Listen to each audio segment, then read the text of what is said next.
আসসালামু আলাইকুম। আমরা আজকে আমাদের ছাগল নিয়ে আসছিলাম। তো এখানে একটা গুই সাপ দেখতে পারতেছেন আপনারা হয়তো। এই যে উনি শুয়ে আছে।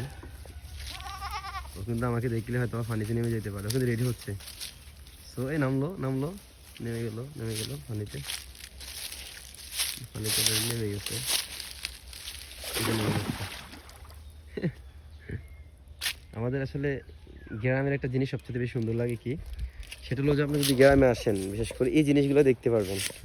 অনেকে কিন্তু গুই সাপ দেখলে প্রথম ভয় লাগে হয়তো, বা অনেকের ভিতরে কিন্তু ভয় কাজ করে। তো আমরা আসছিলাম মূলত আমাদের যে ছাগল নিয়ে আসছিলাম আমি, এবং ছাগল নিয়ে আসছিলাম আমার খামারে। তো আলহামদুলিল্লাহ এবার আমরা 4টা খাসি উঠাইছিলাম মেবি।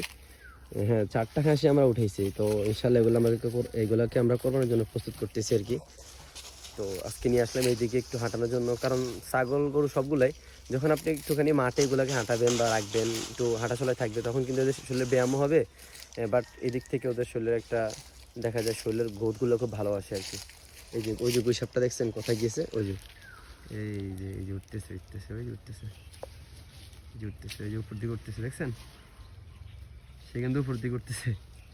সেখান থেকে ভয় চলে গেছে। তা আমাদের এদিকে কিন্তু মুরগিগুলা হাঁসগুলা ওরা খাইয়া পুরা শেষ দিয়ে লাগে, একদম অবস্থা পুরো বেতাল করে ফেলে। মানে পরিস্থিতি পুরো গোলাটে করে ফেলে। আমাদের যারা এখানে অসহায় অনেক দেখা যায়, ওদের ভাবিরা অনেক সময় দেখি আমি, বেশিরভাগ সময় মানে আমি ভাবিরা আমাকে বলে ওনারা ওই মানে মুরগির বাচ্চাগুলা, দেশের যে মুরগিগুলা পাওয়া যায় বা হাঁস পাওয়া যায় ওইগুলাই বেশিরভাগ ওনারা পালন করার চেষ্টা করে। মানে এরা পুরো অবস্থা বেতাল করে দেয়, এরই অবস্থা। তো আপনারা আমাদের জন্য দোয়া করবেন, আমাদের বিজনেসের জন্য দোয়া করবেন। আমি অনেক দিন পর্যন্ত আমাদের মাসলাগুলোতে ভিডিও দিচ্ছি না, কারণ প্রবলেমে আছি ভাই, যার কারণে ভিডিও দিতে পারতেছি না, একটু মানসিকভাবে চাপে আছি। তো এই জন্য দিচ্ছি না আর কি। যে এখানে একটা জিনিস দেখতেছি আমি, দেখছেন মুরগির পশম পড়ে আছে,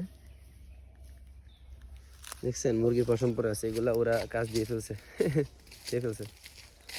তো আর কি, দোয়া করবেন। আজকের ভিডিও পর্যন্ত, দেখা হবে নেক্সট কোনো ভিডিওতে। আসসালামু আলাইকুম।